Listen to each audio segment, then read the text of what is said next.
પણ એક વસ્તુ યાદ રાખજો, આ સત્સંગના જ્ઞાન દ્વારા સુખનો સ્વીકાર કરો છો એમ દુઃખનો પણ સ્વીકાર કરજો. અને કદાચ સ્વીકાર નહીં કરીએ તો એ દુઃખ આવવાનું છે, આવવાનું છે અને આવવાનું છે. એની એક દવા આપી દઉં, એનો રસ્તો આપી દઉં. દુઃખ જ્યારે આવે ને ત્યારે દુઃખને મહેમાન માનીને એને ગલે લગાવજો. અને મહેમાને આમે ગમે એટલા લાડ લડાવો ને ગમે એટલા હાથ પકડીને રોકાવાનો આગ્રહ કરો તો એ મહેમાન ક્યાં સુધી રોકાય? એક દિવસ, બે દિવસ. આજે સુંદરનાથ બાપુએ અહીંયા સપ્તાહ બેસાડી છે તો અહીંયા બધા સાધુ સંતો આવશે, સંસારી આવશે, ભાઈઓ બહેનો આવશે, બાપુના સેવકો આવશે. બાપુ ગમે એટલી તાણ કરે કે રોકાઈ જાવ તો માણસો માન રાખીને 7 દિવસ રોકાય. 8મે દિવસે તો બધાય બાપુને પગે લાગીને કહે કે હવે અમને જવા દો. સાહેબ, દુઃખ માણસે મહેમાન છે અને પછી જતા રહીએ છે, એમ દુઃખે મહેમાન છે, પછી જતું રહેશે.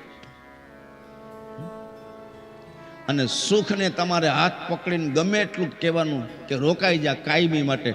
સુખે ટેમ્પરરી છે, સુખે થોડોક સમય રોકાવા આવ્યું છે, સુખ પણ જતું રહેશે. દુઃખમાં ક્યારેય હિંમત હારવી નહીં. દુઃખ પણ મહેમાન છે, દુઃખ પણ જતું રહેશે.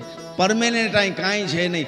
સુખ ને દુઃખ મહેમાન છે, એમ એનાથી યાત્રા આગળ કરીએ તો તમારું મારું જીવન પણ મહેમાન છે. આપણે થોડોક ટાઈમ જ આટો દેવા આવ્યા છીએ અહીંયા.